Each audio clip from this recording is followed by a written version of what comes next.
Hey guys, so the mayor, Sadiqkhan, has announced that he's expanding the Scrappage Scheme to help all Londoners out as we race towards that August 29 deadline of the expansion of ULEZ. Well, I'll tell you what, the Scrappage Scheme latest extension, because he keeps extending it over and over again, but this latest extension is about as useful as a traffic light without a green light. And I'll tell you why right after this. A brown car guy.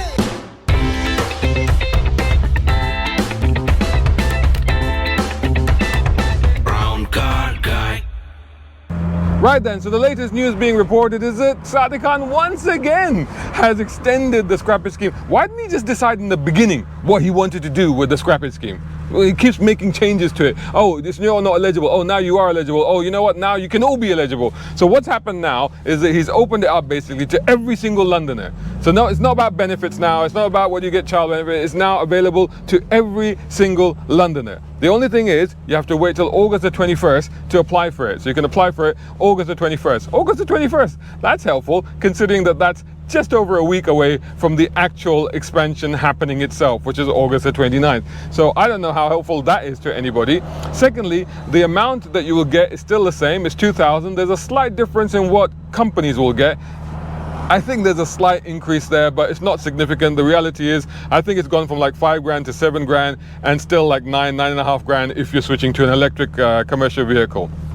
And so in terms of normal people, it's still £2,000 that you will get for your old car. So basically you take your car, you get it scrapped, you get a certificate that you've scrapped it, and then you can apply to get your money for it. And that's what they've done. In addition to that, one of the things I said recently, when the last couple of times that he decided to expand the eligibility of the Scrappage Scheme to Londoners, and I said, well, it doesn't make any difference because he actually hasn't expanded the overall amount of money, the overall budget that's available for it. Well, actually now he has. So what he's done is he's dug into his coffers and he's found another 50 million to throw at it. So now the budget previously was 110 million pounds for the Scrappage Scheme. It's now 160 million pounds for the Scrappage Scheme. That's all coming out of the mayor's own budget. So 160 million pounds is going into that. Remember that the ULEZ expansion itself, the infrastructure cost for that was 200 million. So previously we were saying that he's spending 310 million pounds on the extension of ULEZ, which is going to provide no benefit whatsoever to the air quality in outer London. It's going to cause unnecessary hardship. He's now spending 360 million pounds. Excuse me, my maths is terrible. 360 million pounds he's spending on this, where, you know, I wonder how much of the underground he could actually clean if he spent 360 million pounds to clean some of the really deadly toxic pollution that actually we now know is in the underground. Anyway, that's beside the point. Let's get on to the Scrappage Scheme itself. First of all, those of you that watch me regularly will know that I am fundamentally opposed to Scrappage Schemes. That's my opinion. I'm not saying that you shouldn't do them if they're right for you. I mean, you know, everybody has to look at their own needs and requirements. I'm fundamentally opposed to them because they are a complete and utter waste. They're a waste of resources. This whole notion that, oh, we're saving the planet by getting everybody to scrap their old cars and get into brand new ones is complete nonsense, because what you're doing is you're causing unnecessary harm to the environment by taking resources that you've already used, that are already in use, and wasting them. Older cars have paid their carbon dues. I do not encourage you to scrap a car unless the car is absolutely dead and beyond hope. And even in that case, strip it for parts, sell off the parts to people that need those parts to keep their cars going. That's what you should be doing. But anyway, this is what the scrappage guys should do anyway.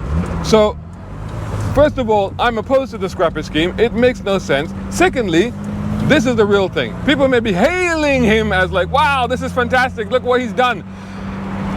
If you watch my previous video on what's happening with the used car prices, there is a massive cost to change right now from non-ULEZ to ULEZ. So data from Auto Trader suggests, like, they took the example of a Volkswagen Golf TDI 2015 model, and they found the price to change. So the price between basically a 2015 car, which is non-ULEZ compliant, to a 2016 car, which is ULEZ compliant, was £3,600.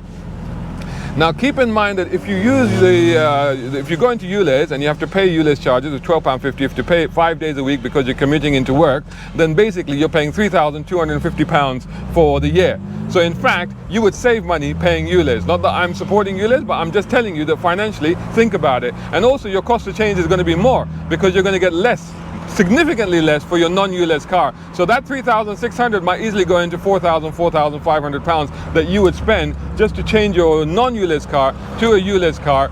And when you think about how much you're going to spend, that is crazy. So first of all, the scrappage scheme, you can get cars for £2,000 that are ULEZ compliant, because people are like, how is that, what's £2,000 going to do? You could put a little bit of your own money into it.